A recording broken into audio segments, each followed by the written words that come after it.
അപ്പോൾ നല്ല fresh juice നമുക്ക് കിട്ടിയിട്ടുണ്ട്. ഇത് മിക്സഡ് ജ്യൂസ് കേട്ടോ, കുടിച്ചു നോക്കണം. നമസ്കാരം, പുതിയൊരു വീഡിയോയിലേക്ക് ഏവർക്കും സ്വാഗതം. ഇന്നത്തെ വീഡിയോ നല്ല ഫ്രഷ് ജ്യൂസ് കിട്ടുന്നൊരു ഷോപ്പാണ് ഞാൻ നിങ്ങളെ പരിചയപ്പെടുത്തുന്നത്. വർഷങ്ങളായിട്ട് റോഡ് സൈഡിൽ നമ്മൾ കച്ചവടം ചെയ്യുന്നതാണ്. പത്തനംതിട്ട ജില്ലയിലെ കോന്നിയിൽ നിന്ന് അടവി പോകുന്ന റൂട്ടിലാണ് ഈ ഒരു കടയുള്ളത്. ഇവിടെ വന്നു കഴിഞ്ഞാൽ നല്ല ഫ്രഷ് ജ്യൂസ് നമുക്ക് കുടിച്ചിട്ട് പോകാം. നമസ്കാരം. പേരെന്തുവായിരുന്നു? ശ്രീകല. ശ്രീകല. ഇതിപ്പോ എത്ര വർഷമായി ഇവിടെ ഈ ജ്യൂസ് വെച്ചിടന്ന് തുടങ്ങിയിട്ട്? 4 വർഷത്തോളമായി. 4 വർഷത്തോളമായി. ഇവിടെ എന്തൊക്കെയാണ് സ്പെഷ്യൽ? സ്പെഷ്യൽ എന്ന് പറയുന്ന തക്കൊന്നുമില്ല. ഫ്രഷ് ജ്യൂസ് ആണ്.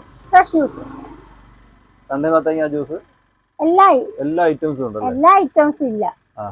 ഓറഞ്ച്, പൈനാപ്പിള്, മുന്തിരി, ക്യാരറ്റ്, പിന്നെ ഷാർജ, പിന്നെ തണ്ണിമത്തൻ. എല്ലാ ദിവസവും ഉണ്ട്, ഓപ്പൺ ആണോ? എല്ലാ ദിവസവും, മഴയില്ലാത്ത എല്ലാ ദിവസവും ഉണ്ട്. മഴയില്ലാത്ത